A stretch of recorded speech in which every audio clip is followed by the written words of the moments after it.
Programme کے پہلے collar جی السلام علیکم. وعلیکم السلام. جی آپ پرائم منسٹر صاحب سے مخاطب ہیں, بات کیجیے گا. میں راولپنڈی سے سعیدہ ناز بات کر رہی ہوں اور میں ایک ہاؤس وائف ہوں. میں وزیر اعظم صاحب سے مہنگائی پہ سوال کرنا چاہ رہی ہوں.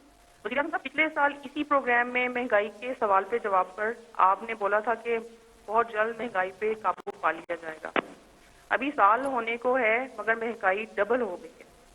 شاید آپ کو اصل صورتحال نہیں بتائی جاتی. آپ اور کچھ نہیں کر سکتے تو پلیز آن لائن جا کر آٹے کی اور دال کی چیک کر لیں اور ہمیں بتا دیں کہ اب تو ہمیں گھبرا لینا چاہیے.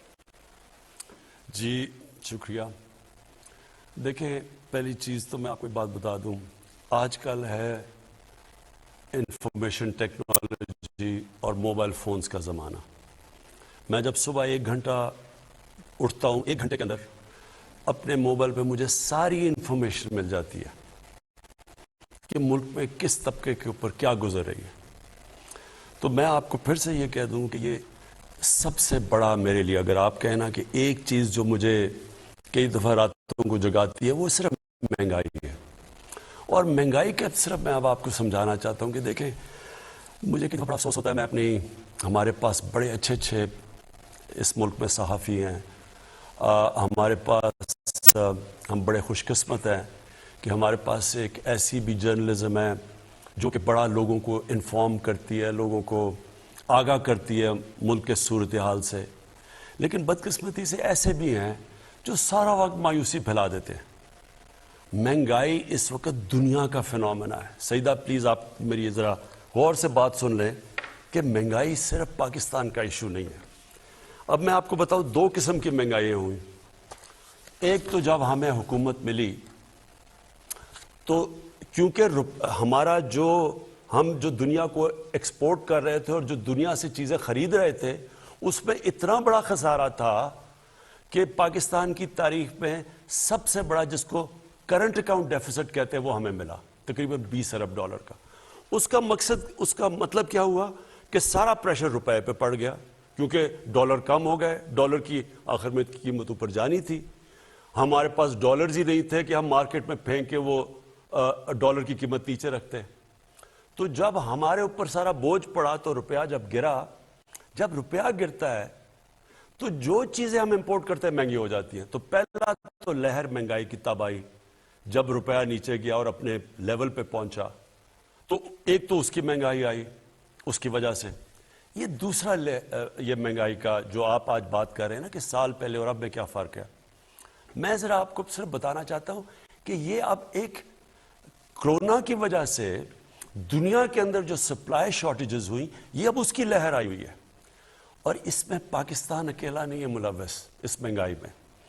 آپ کو یہ پتا ہونا چاہیے کہ ہمارے سے وہ ملک, امیر ترین ملک یعنی برطانیہ کی 50, اس کی صرف 6 کروڑ آبادی ہے, ہماری 22 کروڑ ہے. ان کا جو سالانہ آمدنی ہے, جو GDP کہتے ہیں, وہ تقریباً 50 گنا ہے پاکستان سے زیادہ. اب ان کی امریکہ کی میں اس لیے مثال دیتا ہوں کہ ہم نے کووڈ کے دوران جو سب سے زیادہ پیسہ خرچ کیا عوام کی بھلائی کے لیے, مدد کرنے کے لیے, وہ $8 ارب تھا. امریکہ اب تک $6,000 ارب خرچ کر چکا ہے. تو پہلے ذرا دیکھ لیں کہ ہماری حالات کیا ہیں, ان کے کیا ہیں. اب میں صرف آپ کو یہ بتانا چاہتا ہوں کہ ان ملکوں کے اندر کیا گزر رہی ہے. پہلے یہ ورلڈ فوڈ پرائسز, یہ اس وقت دنیا میں 10 سال سب سے زیادہ مہنگائی ہے. امریکہ کے اندر یہ ہیڈ لائن ہے 40 سال میں سب سے زیادہ مہنگائی ہے. جاپان کی دسمبر ہول سیل انفلیشن, یہ رائٹرز کے مطابق, یہ ان کی 20 سال میں جاپان میں مہنگائی آئی ہے. پام آئل جو کہ گھی مہنگا ہو گیا ہے, یہ دنیا کے اندر ریکارڈ اوپر چلا گیا. بدقسمتی سے ہمیں امپورٹ کرنا پڑتا ہے. یہ جو ہمارا گھی ہے 75% امپورٹ ہوتا ہے, اس کا ریکارڈ قیمتیں دگنی سے بھی اوپر چلی گئی ہے. پھر جناب جس طرح میں نے آپ کو شروع میں کہا کہ ان کا 50 گنا زیادہ ان کی دولت ہے ہمارے سے, ان کی جو GDP ہے ہمارے سے. 30 سال میں سب سے زیادہ برطانیہ کے اندر مہنگائی ہے. فرانس کے اندر 13 سال میں سب سے زیادہ ان کے مہنگائی آئی ہے. جرمنی کی جو انفلیشن ریٹ ہے وہ 30 سال میں سب سے زیادہ ہے. یورپ، اب سارے یورپ کی بات کریں، یہ ٹی آر ٹی کی رپورٹ ہے کہ 30 سال میں یورپ میں سب سے زیادہ مہنگائی آئی ہے. یہ صرف ایک چیز اس لیے کیونکہ یہ کھانے کو افیکٹ کرتا ہے، فرٹیلائزر، یہ جو کھاد ہے. اس وقت دنیا میں وہ خوف یہ آ گیا کہ کھاد کی کیونکہ کمی ہوئی ہے دنیا میں، اور کیونکہ گیس کم ہو گئی ہے، گیس کی قیمتیں اوپر چلی گئی ہیں، گیس سے کھاد بنتی ہے، کھاد کی کمی ہو گئی ہے. یہ بلومبرگ کہہ رہا ہے، جو کہ وہ جو میگزین دنیا میں ساری دنیا میں اکانومیز کے اوپر لکھتی ہے، وہ بلومبرگ کہہ رہا ہے کہ یہ جو گیس کرائسس ہے اس سے آگے کھانے کا بھی کرائسس، یعنی آگے وہ کہہ رہا ہے کیونکہ کھاد کم استعمال ہوئی اور دنیا میں کم ہے تو اس سے کھانا بھی افیکٹ ہوگا. یہاں ایک اور آرٹیکل آیا، میں صرف جلدی آپ کو اس لیے بتا رہا ہوں کہ میں چاہتا ہوں کہ ہمارے بھی میڈیا بیلنس کرے، اعتدال کرے. یعنی کہ اگر وہ کہتے ہیں ہم مہنگائی ہے تو یہ بھی لوگوں کو بتا دیں کہ یہ کیا پاکستان میں صرف مہنگائی ہے یا اس وقت وہ ملک جو ہمارے سے امیر ترین ملک ہے ان کے اوپر کیا گزر رہی ہے. یہاں کینیڈا کا ذرا سننا ہے. کینیڈا کے 40% لوگ آگے سے ان کو فکر پڑی ہوئی ہے کہ وہ کھانے کے اوپر ان کے پاس وہ پیسہ نہیں ہوگا وہ کھانے کی خوراک لینے کا کیونکہ مہنگائی کی وجہ سے. اب کینیڈا میں یہاں سے لوگ کروڑوں روپیہ خرچ کرتے ہیں کینیڈا کی سٹیزن شپ لینے میں کیونکہ وہاں خوشحال ہے. ادھر کے اندر مسئلہ آیا ہوا ہے. تو میں صرف یہ آپ کو یہ کہنا چاہتا ہوں کہ دیکھیں، پہلے تو ایک سمجھ جائیں کہ جو کرونا ہے، جو کرونا کی پینڈیمک ہے، یہ ایک صدی میں 100 سال میں اتنا بڑا کرائسس آیا ہے دنیا کا. یہ اس میں ساری دنیا متاثر ہوئی ہے، ساری دنیا میں غربت بڑھی ہے. امریکہ کے اندر جو جس طرح 6 ہزار ارب ڈالر خرچ کیا انہوں نے کرونا کے افیکٹس دور کرنے کے لیے، وہاں لائنیں لگی ہوئی ہیں لوگوں کی کھانے کی چیزیں لینے کے لیے. تو دیکھیں ہم اس کا حصہ ہیں. جو چیز ہم امپورٹ کرتے ہیں وہ افیکٹ ہو گیا. تیل کی قیمت دگنی ہو گئی ہے، بلکہ میں دیکھ رہا تھا کہ وہ شاید اور اوپر چلی جائے. تو اس کا امپیکٹ پڑتا ہے ساری سوسائٹی پہ. بجلی پہ پڑتا ہے، تیل مہنگا ہوتا ہے، ٹرانسپورٹ پہ پڑتا ہے، مہنگائی ہوتی ہے. اور پھر اب میں آپ کو ایک اور، کیونکہ مہنگائی بہت بڑا سبجیکٹ ہے، اس کے اوپر میں صرف 2 منٹ اور آپ کے لینا چاہتا ہوں. پاکستان کے اندر سب سے زیادہ جو مہنگائی کا امپیکٹ کون سے طبقے کو ہوا ہے؟ تنخواہ دار طبقے کو.